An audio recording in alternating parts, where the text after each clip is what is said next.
True Crime Screening Room is a presentation of Podcast Picks with Jim the Podcast Sherpa. Please keep in mind that some of the topics discussed might be too intense for younger or sensitive listeners. Even Jim the Podcast Sherpa conducts some of these interviews while hiding under his desk. All while holding a stuffed mountain lion named Mr. Wubby.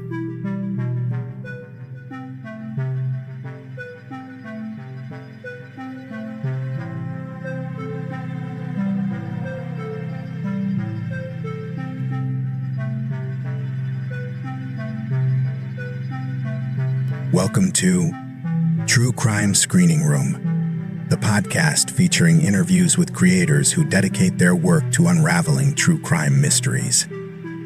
We're now entering the investigation room in the Sherpa Chalet to meet your host, Jim the Podcast Sherpa.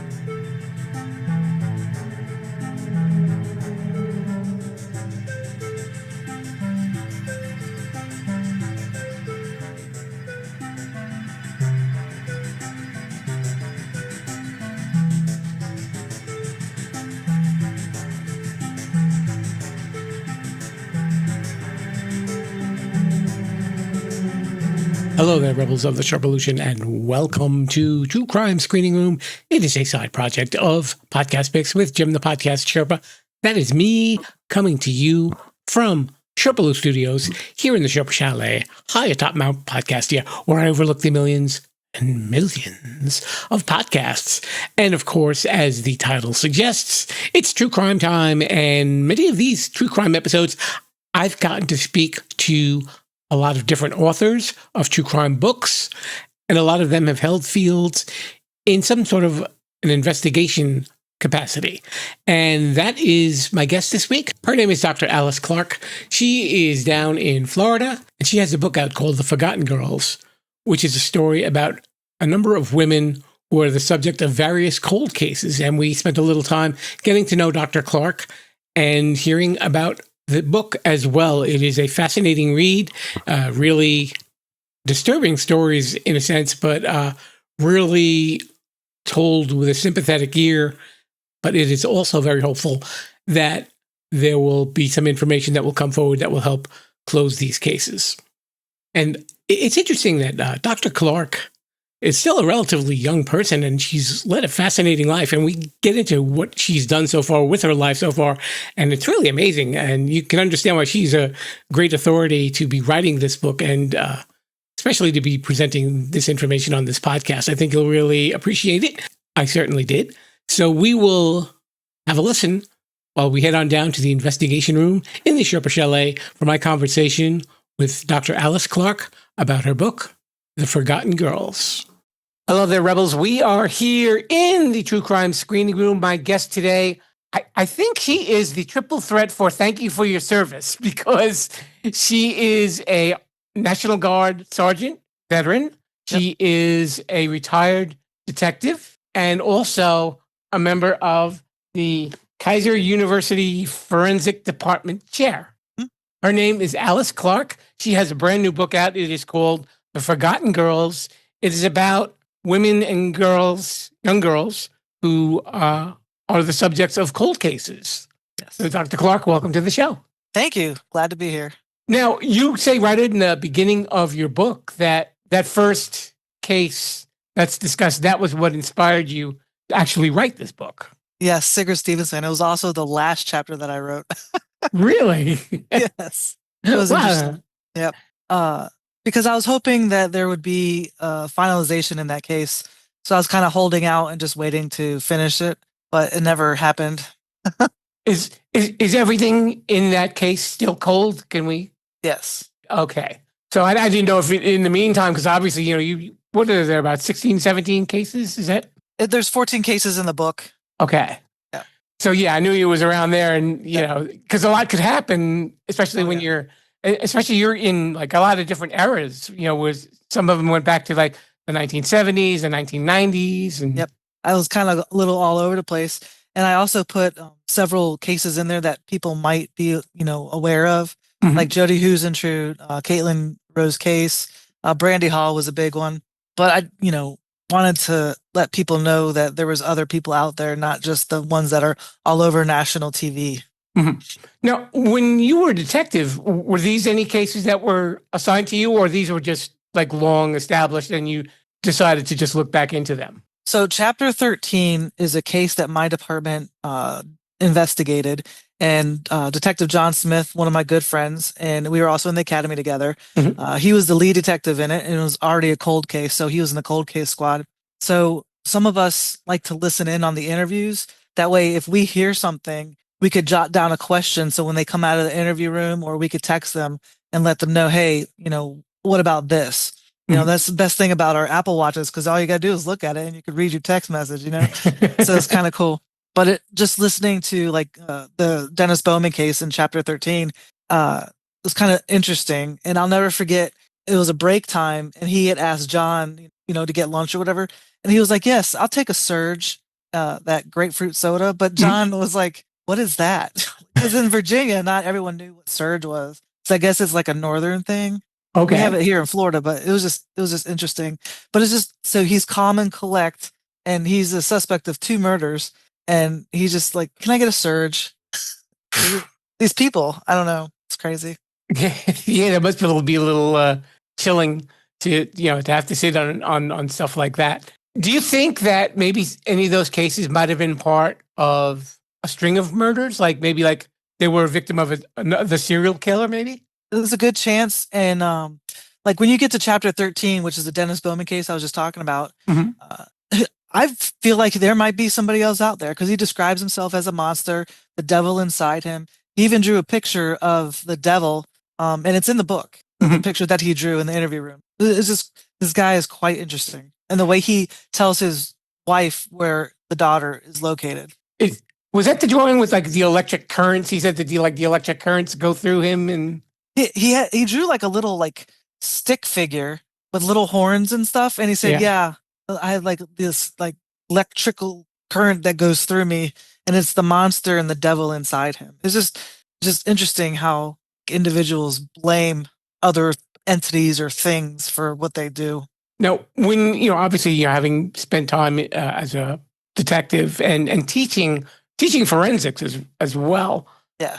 When you were writing the book, did you feel that you had to put your slant on some of the things, or did you feel that like they were investigated the right way, or that maybe they could have taken another angle? Oh yeah, because I have my doctorate in philosophy and criminal justice, so Mhm. I look at the philosophical, meaning to some of these things now, and I put that, a little bit of that, in my book, as well as like different theories of what could possibly happen, and I ask like questions in the book, like where or what would have happened if da da da. Um, so I like to think about theories, Mhm. and like theory one, theory two, is this what happened? But some of these cold cases, like they're like, there's no leads in them. And I was talking to somebody else earlier today about like, if you have a cold case that's like 50 years old, just put out the information. You know what I'm saying? Right. Put something out. You might want to hold on to at least one thing that the suspect may know about, but put some of that information out there, because like 50 years ago, let's say they were like in their early 20s, but today they might have families, grandkids, you know what I Right. mean? So they might have a little bit, more on life. They might have some sort of remorse, that guilty conscience can get you at some point. That's very true. And I mean, and that's really the best that we can hope for with some of the older cases, really, just that someone develops a conscience. Because I guess, like, especially when you're thinking like some of the older cases with the DNA, I mean, are you going to have a lot of luck with that? Not really, right? So sometimes it just depends on how it's collected. Some departments back then didn't really understand how to collect, Mhm. some items, because DNA didn't really come about, like especially touch DNA, till like the 1980s. They would just do blood typing back then. So when they started collecting stuff like that, uh, in today's society, we need to understand that technology can get better later on after we come and go. Right. So, they just have to look at cases a little bit different in today's society. So what's happening now is a lot of forensic investigators are using the glycine envelopes, which is kind of like wax paper, Mhm. to collect like cartridge cases, so they can use that for the MVAC if needed. Whether they get good results back, that's on, I guess, the MVAC or whatever, but they can still get DNA off these cartridge cases out there.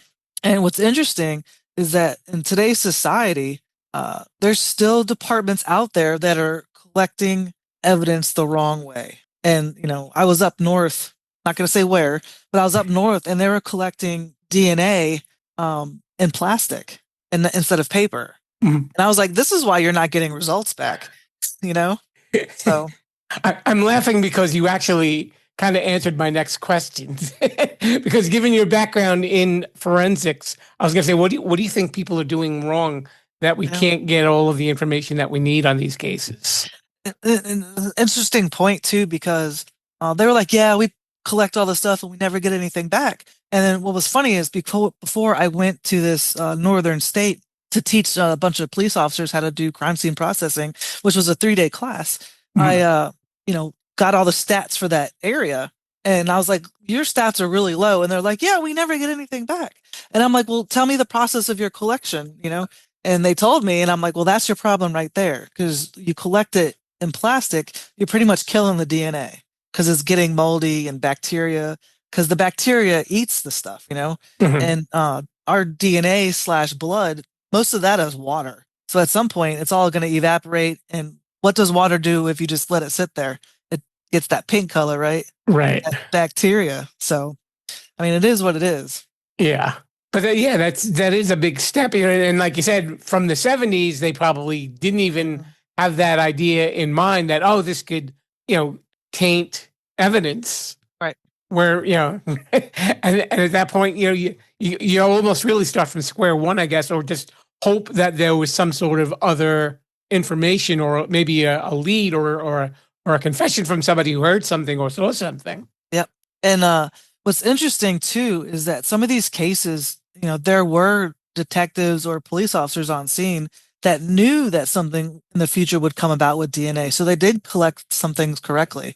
And like if there's cases out there like the 50-year-old ones or the 1977s or the 60s, at this point, trying to find a suspect, I mean, I would rather have a closure at this, Right. Because what's going to happen? This person's already lived their life, in the community. Maybe other victims, maybe not. Yeah. You divided your book into certain chapters. Could you kind of explain that? So I divided this book into three parts. The first part are women that were murdered, still unsolved. The second part are women that are missing, presumed dead, most likely homicide. Mhm. And then the third part, I didn't want to end the book without a conclusion. So the third part are stories of these cold cases and women where there's like some sort of conclusion to them, whether it be the forensic technology or someone died or whatever. And one case in particular, which is the Debbie Randall case, she was 12 years old, and that kind of got to me, which is in the the part 3 section where there's answers.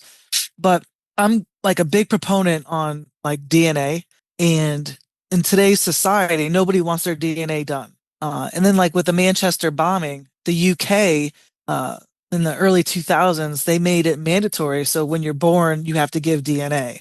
And that's the only way that they found the Manchester suspect information was because of the DNA, because he was like blown to pieces. Right. And then they followed his family, and his whole family ended up getting arrested within a year for like violent crimes and stuff. So like, it could be in the blood. Who knows? Yeah.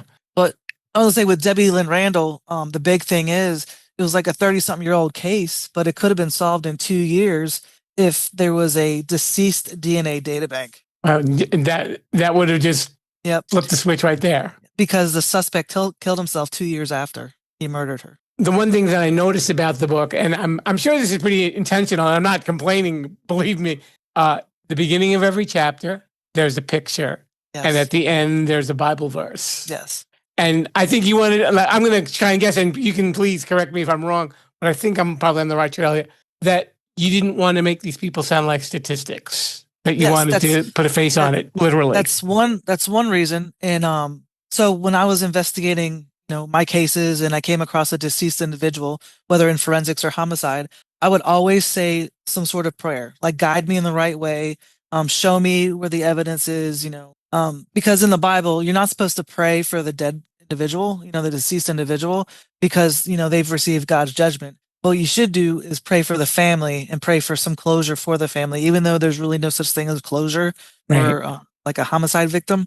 But I just asked to guide me the right way. And I became very spiritual when I was in Iraq in 2003, where I was almost killed. And I literally repented my sins because I thought that was it for me. And I just became very spiritual and godly. And I talked to the guy every so often, and I didn't want to end each, chapter without something uplifting. Just like when I was on the street saying a prayer, I ended each chapter with a Bible verse as a prayer to keep that legacy in with me. I don't mean to switch the topic, but it's interesting. You're telling me that you were stationed in Iraq, almost got killed, and you got home and you become a police detective. Yeah, actually, I had knee surgery. I came home, had knee surgery in July, and went to the police academy in September of 2004. Yep. What prompted you to kind of stay in that, really, where there's a lot going on? Yeah, I know. You want to be like an accountant or anything like that? No. Funny story. When I was in high school, I originally wanted to become a pediatrician. Okay. Because I love kids and just the whole doctor thing. I thought I was smart, and and then I got involved with the Police Explorer group with Norfolk Police Department at age 16, and I just fell in love with law enforcement. And I ended up joining the military when I was 17. Had to get my parents' John Hancock, and I graduated in June and went to boot camp. Came home, I was still 17. And then I went to college for a year, and then ended up having to travel. I went to Italy and had a good time there, and that was in '99. I graduated high school in '98, and then I just was going to college, and then next thing I know, I get orders. 9/11 happens, so I get orders, and we get deployed to like the Pentagon area and Fort Belvoir, and then like the Reagan International Airport. So then we finally come home, and then I'm home for like 6 months, and then we go get deployed to Iraq in 2003 when the war started. It was amazing.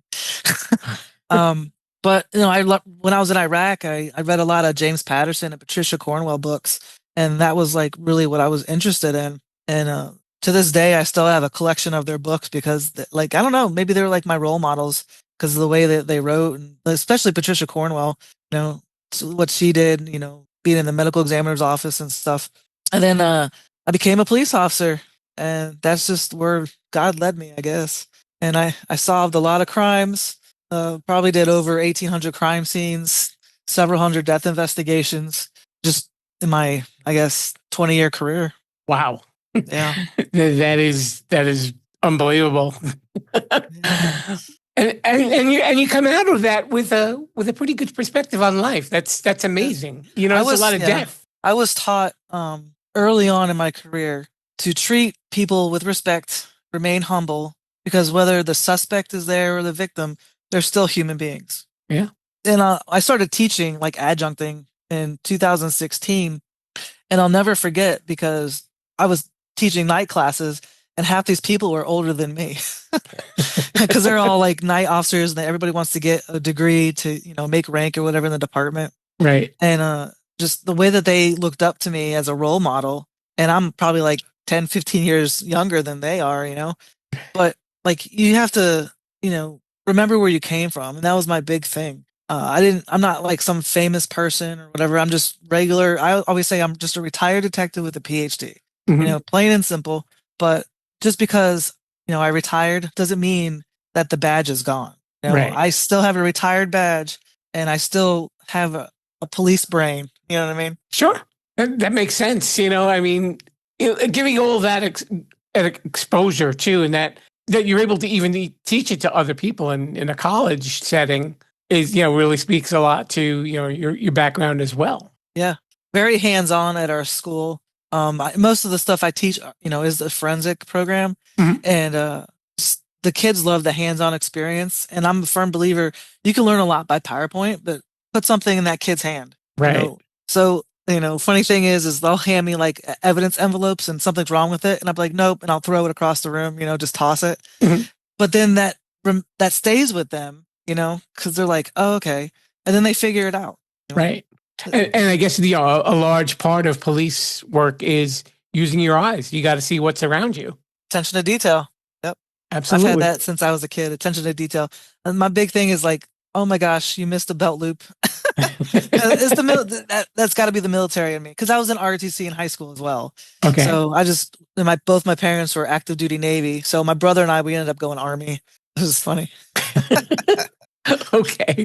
So, we should mention actually in your book, there's a wide range of ages too. Yes. From the women who were murdered and taken. Even was the youngest one? She was like 9 or 10, right? There's a 12-year-old. That was Debbie Lynn Randall, and that's the one where I show the picture of her. Yeah. She's like got like reddish hair and freckles and stuff, and I was like, that reminds me of me when I was a kid, because I had red hair and obviously freckles and stuff, but the way she was brutally murdered was just very disturbing. The medical examiner said that if she didn't die by strangulation, she would have bled profusely in her vaginal area. Mm-hmm. So that was like pretty disturbing to think that this little 12-year-old girl had just these moments before she passed. Yeah, it is unthinkable for stuff like that to happen. I know this is going to be a tough question, and I'm not sure. It's okay if you don't have an answer for this, but maybe a little bit of insight. What can be done about these cases? What do you think to bring some sort of closure to maybe their loved ones or whatever? Is there anything that people can do? Or talk about it. Keep them alive. Somebody is going to hear something or see something. Especially like I was talking earlier, if you have like a really old cold case, just give out like 80% of your information. You can keep 20% like a secret if you want, but just give that information out, because what is it doing sitting in a box? Right. The Elgin Police Department, they decided to release a cold case podcast, and they're doing an excellent job, I think.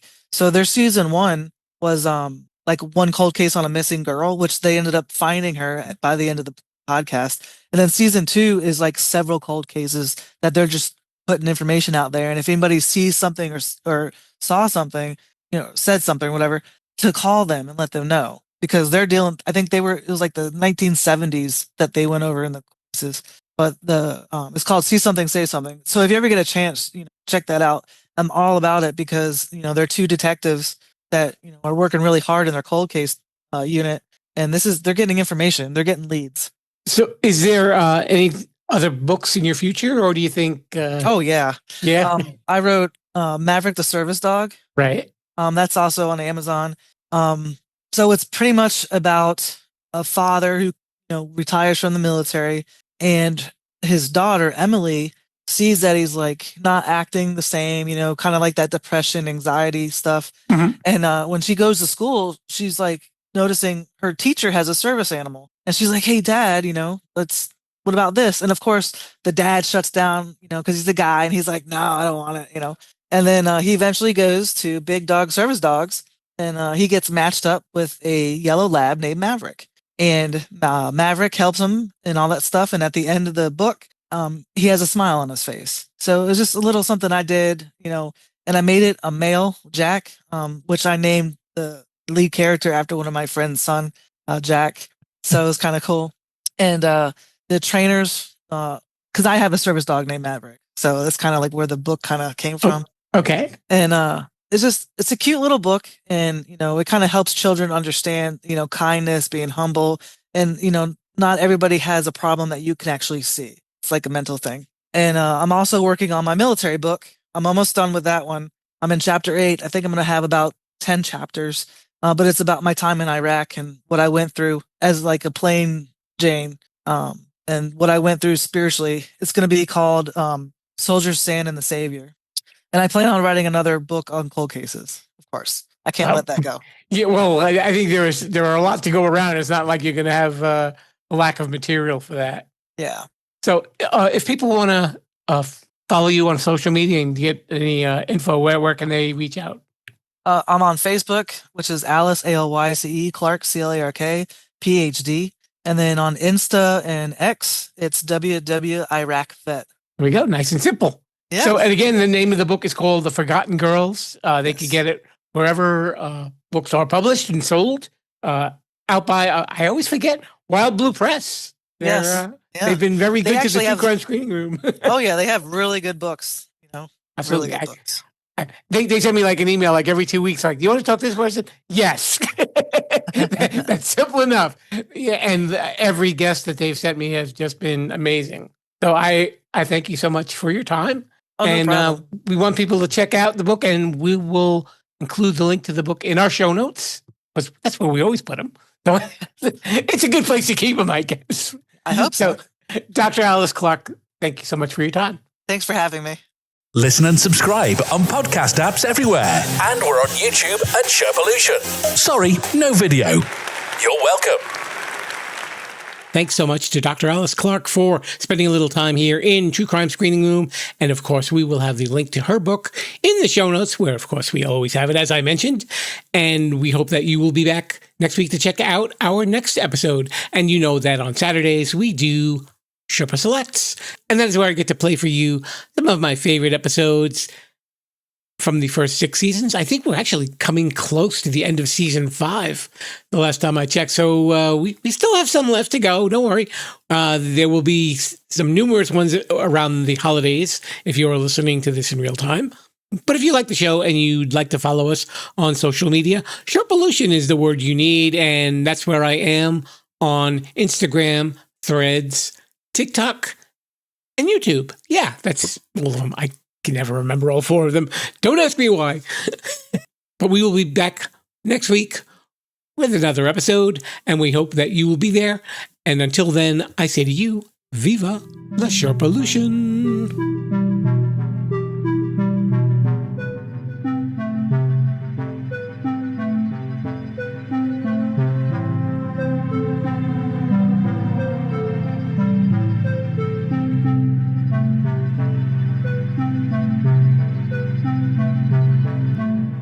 Thanks for listening to True Crime Screening Room. Subscribe to the show on podcast apps or the Sherpolution YouTube page.